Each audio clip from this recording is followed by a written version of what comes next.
Chapter number 5 है हमारा cell cycle. उसमें आज का जो हमारा लेक्चर है, लेक्चर नंबर 3, उसका टॉपिक है सिग्निफिकेंस ऑफ माइटोसिस। माइटोसिस की अहमियत क्या है, देखेंगे कि जी क्या है इम्पोर्टेंस जो माइटोसिस की है। ये है कि ये मेंटेन करती है क्रोमोसोमल सेट्स को। Each daughter cell receives chromosome that are alike in composition and equal in number to the chromosome of the parent. क्या करता है, क्रोमोसोम का जो कंटेंट है, जो कंपोजिशन है, उसको सेम रखता है और जितना पेरेंट सेल्स में क्रोमोसोम का नंबर था उसको भी रिटेन रखता है।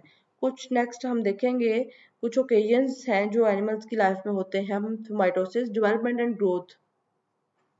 जो नंबर है सेल्स का with in an organism increases by size. इसकी एग्जांपल हम लेते हैं कि जो एक बच्चा पैदा होता है उसका साइज बहुत छोटा होता है, उसके उस ऑर्गेनिज्म का जो ऑर्गन्स का साइज है वो भी बहुत छोटा होता है।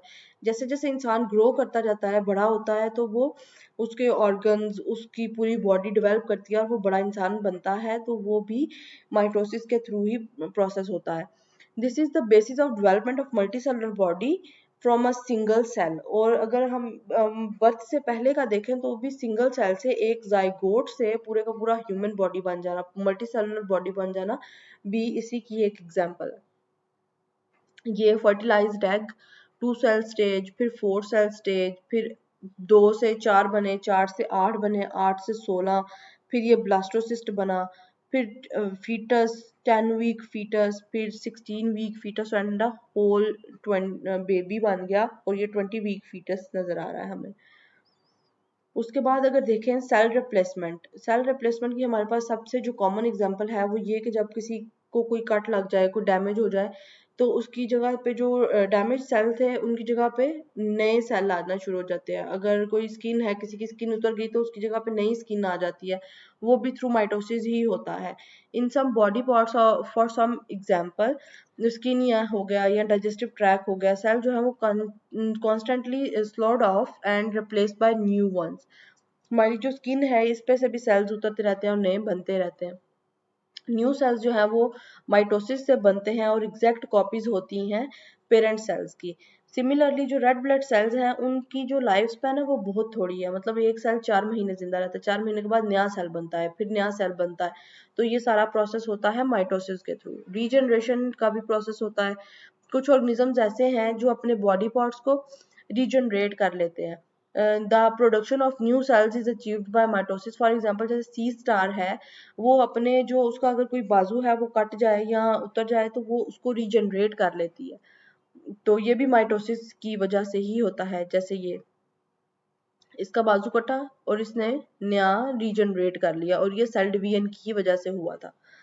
एसेक्सुअल रिप्रोडक्शन, कुछ ऑर्गेनिज्म जो है वो जेनेटिकली सिमिलर जो ऑफस्प्रिंग्स हैं वो पैदा करते हैं, उनका प्रोसेस होता है एसेक्सुअल रिप्रोडक्शन होती है। और माइटोसिस जो है वो मींस है एसेक्सुअल रिप्रोडक्शन की। फॉर एग्जांपल जो हाइड्रा है रिप्रोड्यूस करता है asexually by budding. The cells at the surface of hydra undergo mitosis and form a mass जिसको हम कहते हैं bud. The mitosis continues in the cells of bud and it grows into new individual. तो फिर क्या होता है, the same division happens during asexual reproduction, मतलब negative vegetative propagation in the plants. उसके बाद है जी माइटोसिस में कुछ एरर्स भी हो सकते हैं क्योंकि इसने सेम कॉपीज बनानी होती हैं जैसी पेरेंट की होती हैं वैसी। जो एरर्स हैं, कंट्रोल ऑफ माइटोसिस में कॉज कैंसर। अगर इसको कंट्रोल ना किया जाए, इसकी जो ग्रोथ है वो ना देखी जाए, चेक एंड बैलेंस ना हो, तो कैंसर हो सकता है। जो सेल्स हैं इनके पास जीन्स होते हैं जो कंट्रोल होते हैं the timing and number of mitosis. Some time जो म्यूटेशंस हैं वो अक्कर करती हैं जीन्स में और सेल करता है कंटिन्यू डिवाइड को। और जो कंटिन्यूस डिवाइड होती जाती है डिफेक्टिव जीन्स की, तो उससे ट्यूमर्स बनती हैं, एबनॉर्मल सेल्स बनते हैं जिनको ट्यूमर्स कहते हैं।